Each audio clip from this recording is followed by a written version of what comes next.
Okay, welcome back to the Investigative Journal on this March 25th, 2015 day on our calendar. I'm your host, Greg Anthony, and you're listening to FirstAmendmentRadio.com. You can catch my show every evening from 6 p.m. to 7 p.m. That's on FirstAmendmentRadio.com. Now, today, this is part 3 of a series of shows I'm doing regarding the persecution of the Tony Alamo Christian Ministry by state and federal authorities on behalf of the Vatican-led New World Order.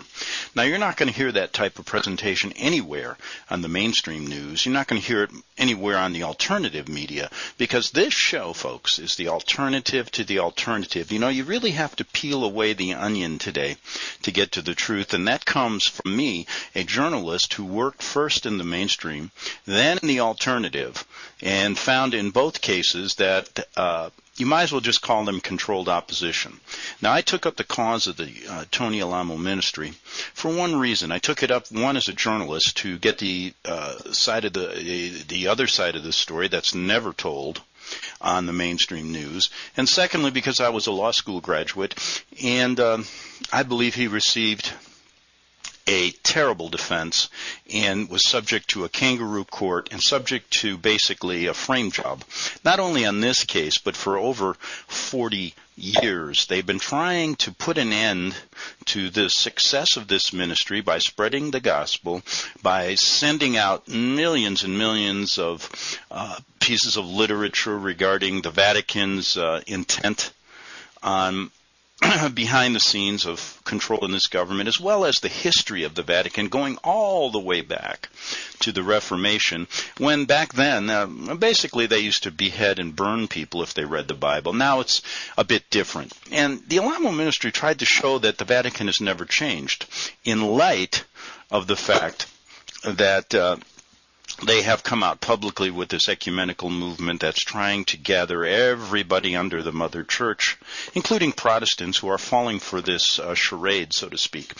So when I found out what was happening to Tony years ago, I started to check on it. And over the years, I've covered the story. Then in 2008, after he'd been on my show many times and talked about this harassment, talked about the upcoming possibility of what happened.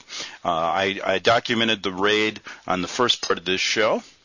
That was in 2008. Then I talked yesterday about the children that had been taken from the Alamo ministry in an attempt to shut it down, and I referred to a civil case that was filed by some of the parents who lost their children and the Alamo ministries. And in that show, if you go back yesterday, you'll see some of the accomplishments that this ministry has, some of their accomplishments over the 40 years, and it's very obvious why the Vatican wanted to shut them down.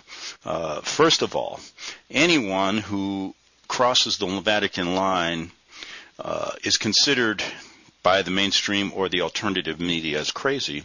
Secondly, if you have a large following and you're successful like this ministry, they're going to try to come down and shut you down, call you a cult, and do exactly what they are.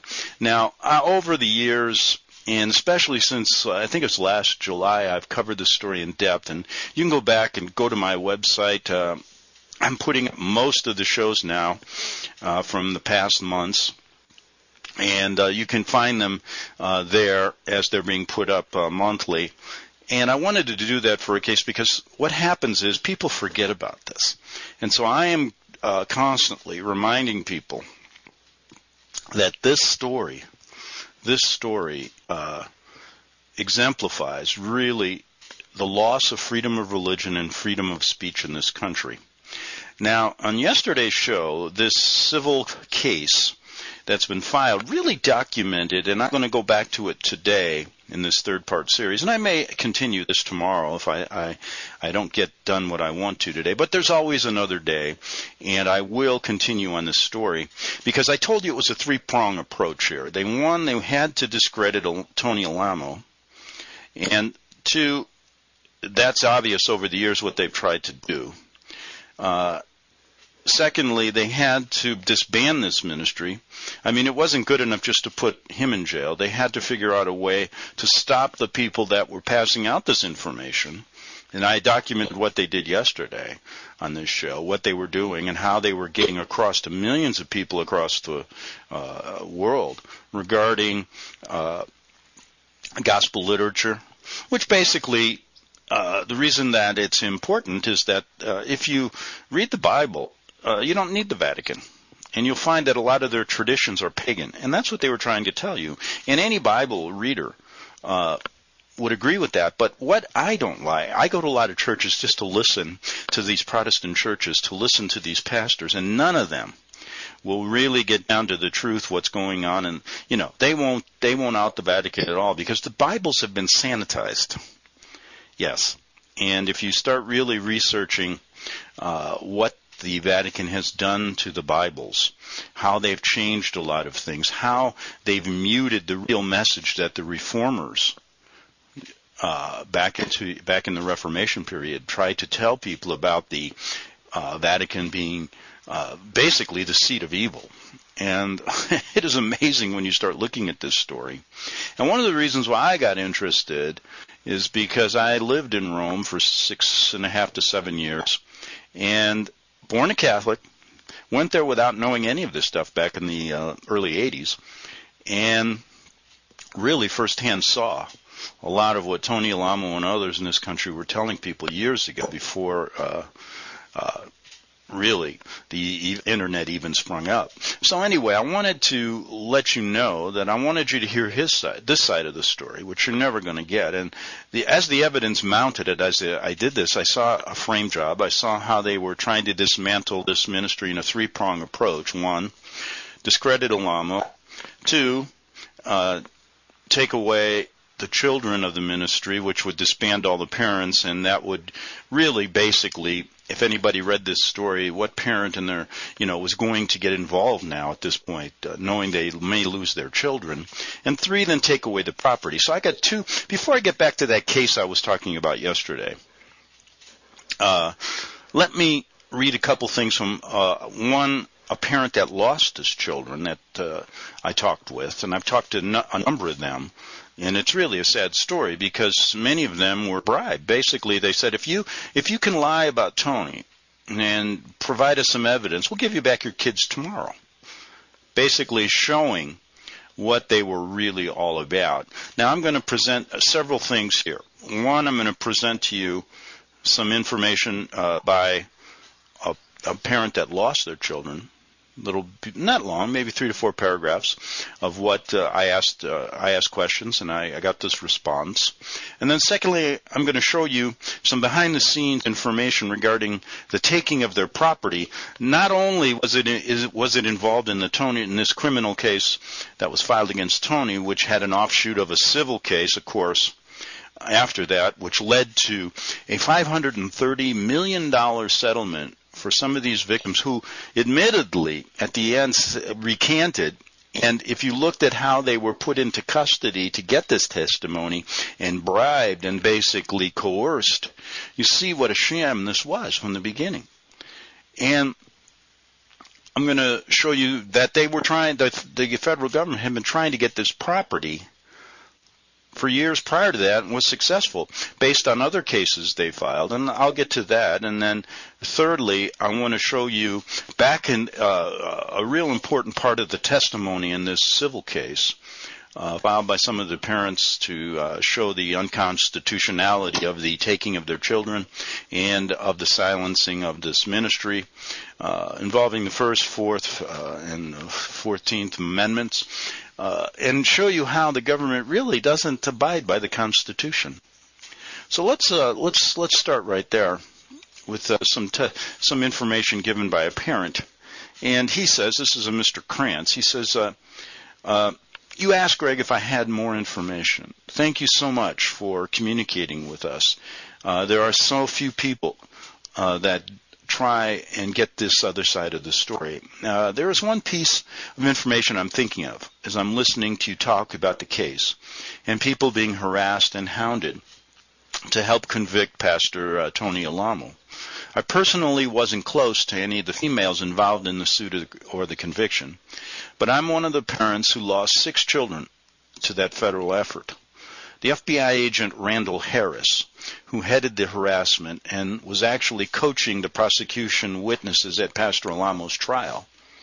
And I might add, the information I found, they've been coached long before this and taken into basically federal custody, put in some type of halfway house where they were coerced, and we went into that story, so go back to my shows. And Krantz says, was at just about all of my court hearings too, and there were many. Early on in my case, my lawyer, now listen to this, folks, approached me offering that if I would cooperate with the FBI, Mr. Harris, and help convict Pastor Alamo, that I would have my children back in 1 week. I had to refuse to cooperate, even though it was a hard decision. It must have been a hard decision for him, having known Pastor Alamo for over 35 years at the time, and knowing that he was being framed on false charges. This secret child court ran its course and terminated my parents' rights, even though there wasn't one shred of evidence that any of my 6 children had ever been abused in any way, shape, or form. Since the stealing of children by the Department of Human Services is a 2-step process, adjudication and termination, I had to appeal both processes to the Arkansas Supreme Court and then to the United States Supreme Court. That's 4 separate high court appeals. Both higher courts rubber-stamped the lower court's decision without addressing any of the merits of the issues appealed. Instead, they echoed the unsubstantiated accusations used in the lower court, which of course was echoed by the media. And, and there we go. Exactly what I'd been saying. And where do these orders come from? It's pretty easy. One court hides behind the other, and then we have the FBI working together. And we've had FBI informants who were hired to bring this ministry down and told us how, and named names of their authorities who told them, It just basically showed that they were trying to frame him. But were these agents, these undercover guys, ever allowed to testify in court? No. I used to wonder, says Mr. Krantz, how the German people could have suffered Hitler's slaughter of so many innocent Jews. But now it is very clear to me how it was done. And the courts and the media were very efficient tools to demonize the Jews, to the point that the general public hated them and believed they deserved to be exterminated. I see a parallel here too, folks. When people read the media accounts on this ministry, they're going to say, well, he deserved it. And I had combed newspapers, internet, everything to get as much as I can. And I get some of these Hollywood idiots like Matt Damon. Okay, he's a pretty decent actor, but he puts in his little blog, it's, something like, hey, I'm glad to see this guy in jail and he belongs right there, without even knowing what the case was about. Use your millions for something else. And he's probably a card-carrying Catholic, that's never going to look into the truth. And if he ever found it, he wouldn't do anything because he'd be afraid he'd never be able to make another movie again. And how much money do these people really need? So, then we looked at Oprah Winfrey, picked up on the story. I mean, it goes to the level of, it's so obvious to me what they were trying to do here. And I've told people, if this could happen to these people, boy, it will happen to you someday if you don't stand up and at least acknowledge what's going on. I don't say, I've told you on this show a long time ago, I'm not in the market of revolt or hiding away as a survivalist. I'm in the market of understanding this and talking about it with people so that people do get the idea. And with that, it's much stronger than the sword. And so don't allow them to bring you into this aspect of revolt because you'll lose in the end. And I don't want to see that happen to anybody. And revolt, in this case, look, there was no violence in the Alamo ministry.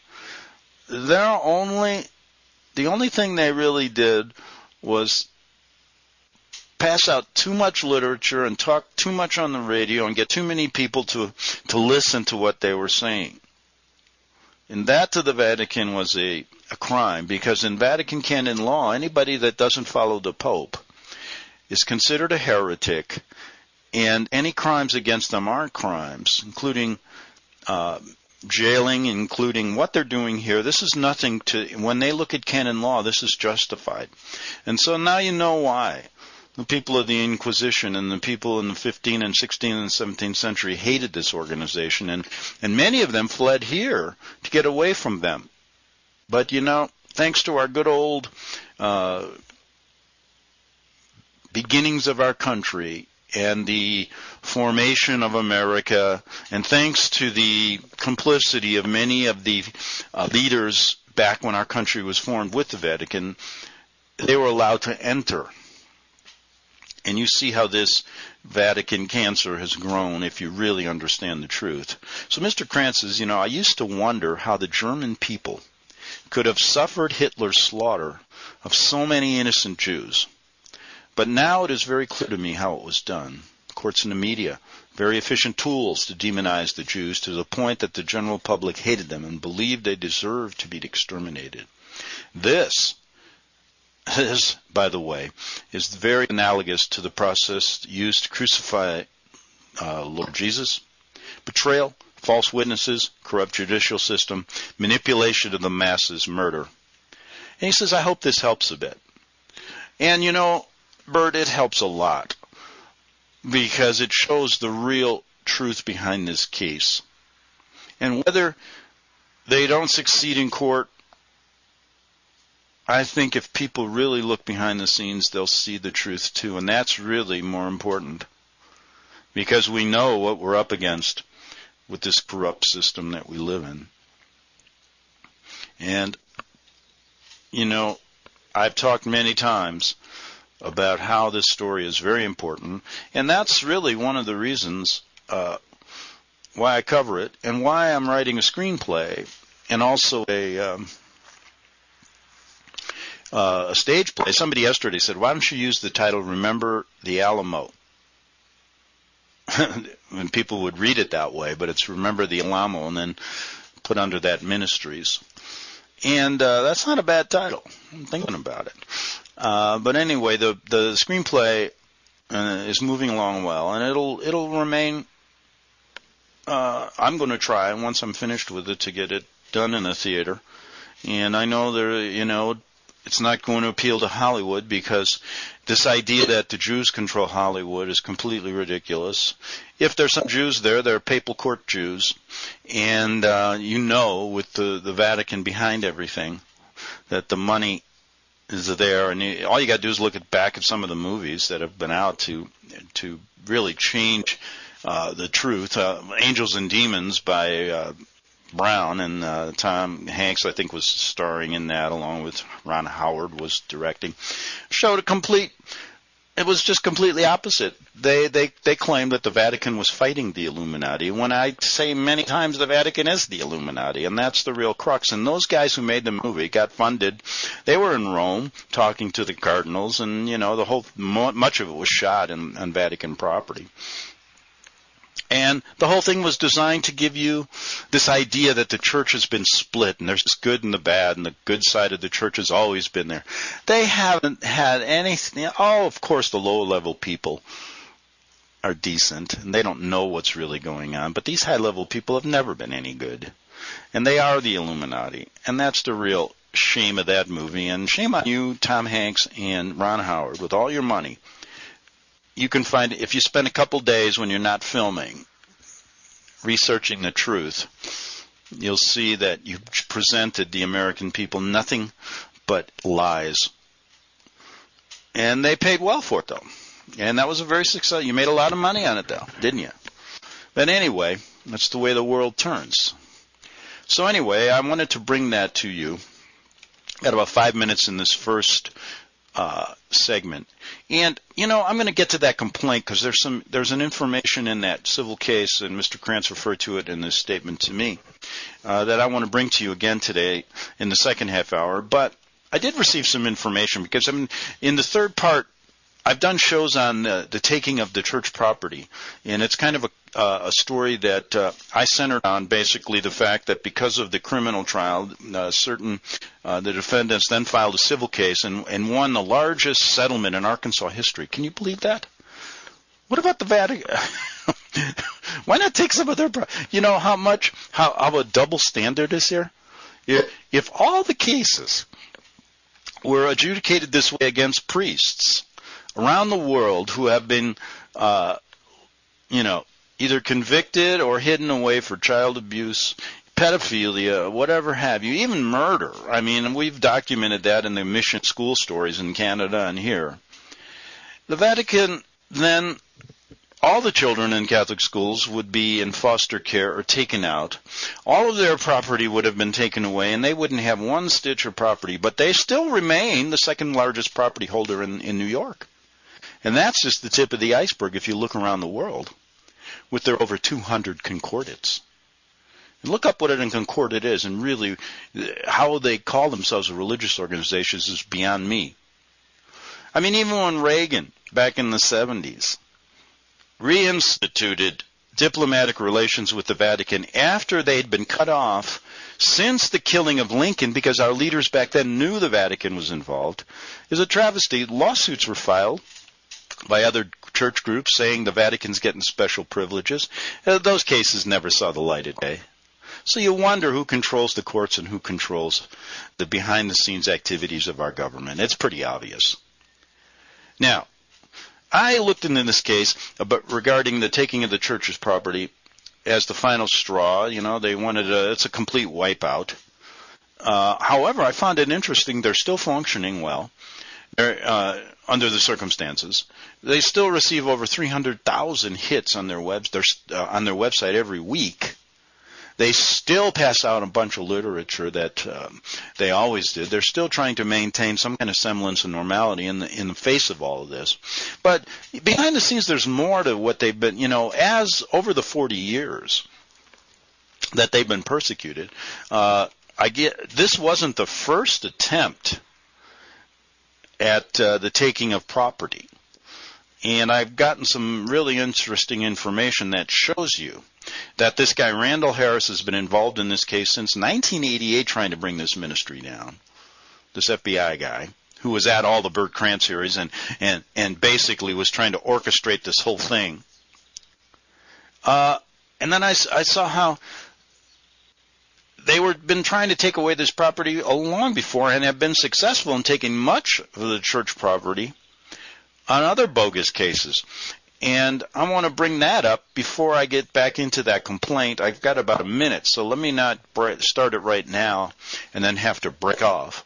So as soon as I come back, somebody remind me, tap me on the shoulder, that I'm going to start off with some of the property that has been taken by this ministry prior to this final criminal case that commenced with the raid in 2008 that I referred to in the first part several days ago on my show. And the reason, and I might add, the reason I want to put these shows together so that you can take 3 or 4 shows, and someone wants to put them on YouTube, so they asked me to do 3 or 4 shows together so they can just wrap this up kind of in a nutshell, because I've done many, many shows over the months, and maybe these shows will give impetus for people to look back at some of the other ones that go in more in depth on every aspect of this case. We'll be back in 3 minutes on the Investigative Journal. Okay, let's get right back to this second half hour on the Investigative Journal here on FirstAmendmentRadio.com. And as I promised, I haven't forgotten. I'm going to get to this information that shows a little bit about how they've been trying to take away property from this church even prior to this criminal case and the civil trial that rendered the largest verdict in Arkansas state history, $530 million against this ministry. And let me preface it by saying this. Now, for those of you who don't know, I went to Catholic school, grade school and high school. And when I was in high school, there was a priest named Father Zell. He was our disciplinarian, who used to walk around with a paddle. And it was not uncommon that if one of the boys got out of hand, that you'd get a couple paddles over your butt. Now, knowing a number of people that had that happen, it didn't really, it was more of a message that words basically weren't good enough. And, I can remember one time that I wasn't paying attention in history class, and one of the priests, they wore the big Notre Dame ring, came by and just whacked me on the head to wake me up, and I had a little lump on my head. I went home and told my dad. My dad asked me why I told him about it, and although I was a football player and that didn't matter, he said, well, why did he do that? And I said, because I wasn't paying attention. He said, well, the next time I hope he cracks you right in the head. Gives you a good punch in the mouth or something. Basically my dad sticking up for the priest. And what I'm trying to get at is, I was born at the wrong time. Because, boy, I probably could have owned that church and all of their property if the same standards were used that they use against the Tony Alamo ministry. Right. Now, knowing a number of my friends who were paddled, which, you got it didn't really bother, it wasn't like a severe beating, it wasn't like the Inquisition tortures. It was basically a message. And back then, those messages were common. So just using that as an example, I found out that some property, much of the property was taken, a lot of property was taken away over similar circumstances. And this was prior to Tony's criminal case. Now, they've lost almost all of their property. The state is systematically at this point trying to take it all. Pennies on the dollar. And I wonder who's going to get that. Probably it'll end up being a Catholic church or something. Or an orphanage, Catholic orphanage, where they can conduct some of their guinea pig testing that we've proven they've done in the past, working together with the state. Now, due to a civil case of two young men they won basically $66 million, reduced to 33, for two paddlings for one, and 3 for other, over a period of when they were at the church that occurred between 12 and 18 years of age. Boy, I tell you, I got a couple of paddles from Father Zell, probably similar. These weren't like, beatings. These were like messages with a paddle. Hey, you're screwing around. And that was worth 33 mil. My God, if I would have got together with all my friends, we could have owned that whole Notre Dame High School and probably part of the university. But that's a news story. That's a story I haven't gotten into, and I got to get more information on that. But it all ties together, folks. Randall Harris, the head of the FBI agent on Tony's case since 1988, when he was released from prison on bogus IRS charges, immediately, met the two boys at the airport the morning they were leaving the church. Now, he said they were watching them as they left for protection, of course. They were immediately approached, interviewed, and persuaded to be used by FBI and state police agents. Now, it's interesting, though, that according to people that were at the ministry, these two guys never had any grudges towards the church when they left. One left due to his older sister's contact, I heard, and encouragement to leave, which he eventually did. And the other left to run after the girl he had a crush on. He claimed he was to marry her and come back to the church and raise his family there. This was a well-known fact. Now, if he's then these guys are approached, if someone would approach me, let's say I was coming home from school, And some guy, the FBI comes over and talks and says, hey, listen, if you cooperate with us, who paddled you today?